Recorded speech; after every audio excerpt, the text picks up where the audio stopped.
A new revelation about the FBI's investigation of Hillary Clinton's emails. Campaign finance records show a longtime Clinton ally, Virginia Governor Terry McAuliffe, steered nearly $700,000 to the failed 2015 Virginia State Senate campaign of Jill McCabe.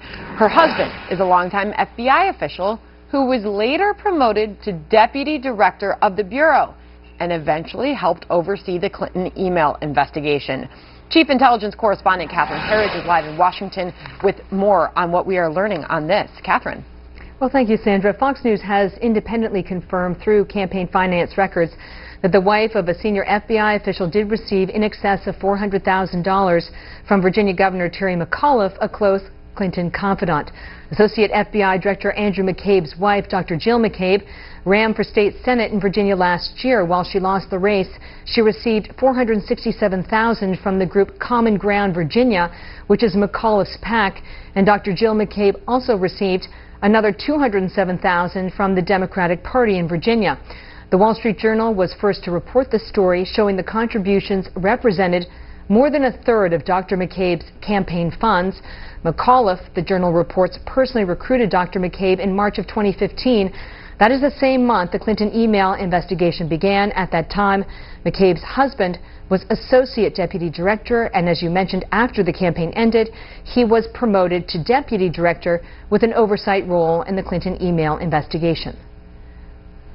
This goes to the very heart of the FBI's integrity. I want to see the director. I want to see somebody answer your questions. I want to see someone answer questions from the media about why he was allowed to maintain his position with regard to Hillary Clinton. This is the FBI's Ethics and Integrity Policy Manual, and it makes clear that McCabe had to flag this to senior management. And it goes on to say that there had to be a decision in this case in writing. Quote, the employee's participation would not create an appearance of a conflict of interest to affect the public perception of the integrity of the investigation or prosecution. Fox News has asked the FBI for comment, and in the last few minutes they gave us one, indicating that McCabe did flag the incident to senior management, and it was determined that there was no conflict in this case. Though for some context, the House Government Oversight Committee recently asked McCabe to brief staffers and provide records before the end of this week on allegations of a quid pro quo in the email case. Sandra. All right, Catherine Herridge, thank you for that.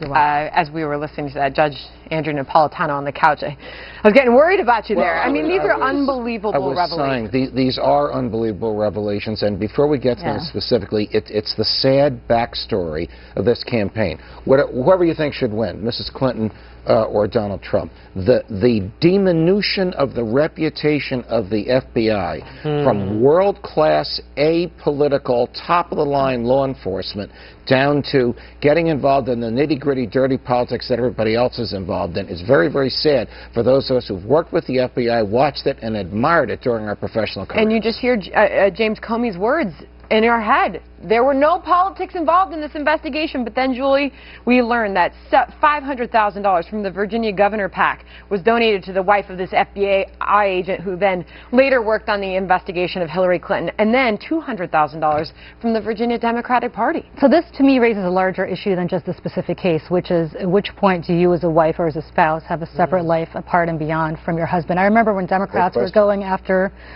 Clarence Thomas in the Supreme Court because his wife, Ginny Thomas, was very involved with anti-Affordable Care Act legislation, and people were saying he should not rule on it because he's a Supreme Court justice, because his wife took tens of thousands of dollars, if not more, from an organization that opposed the Affordable Care Act. So to me, the question is, when are women allowed to have their own life and their own career separate and apart from their husbands, or do you have to recuse yourself from potentially running for office as this woman? You're avoiding whether or not this even looks bad. I'm not avoiding. Does it look bad? Does it look bad? I'm not avoiding this. Congresswoman. Yes, this is cronyism. It's elitism. It is right at the heart of their two sets of rules.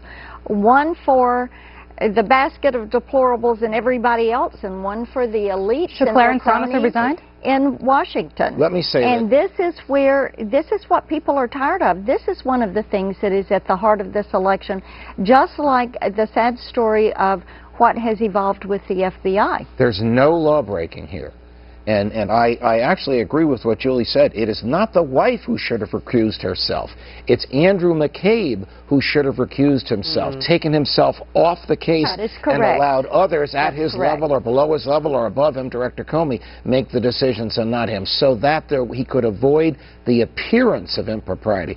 He may be as scrupulous as Mother Teresa, St. Teresa of Calcutta, but there is the appearance of impropriety because of this huge financial relationship. Add to this, Terry McAuliffe himself is being investigated by the FBI for, we don't know what. We only know that he's been named as a target in a corruption investigation. At the same time, he's putting money into the campaign coffers of the spouse of the number 2 person. A couple of things. Does this ring similar at all? And I know you say it should be the woman who can have her own career, but if you flip it, should Hillary Clinton have recused herself when money was flowing into the Clinton Foundation, and we knew that it was also coming from countries that had nefarious reputations with regards to human rights violations, so on and so forth? She should have recused herself from dealing with people, or she should have said to her husband, I'm the Secretary of State. You're going to force me not to do my job because you've got these people I'm working with giving money to their family. And I know that you have said that. I do. Real quickly,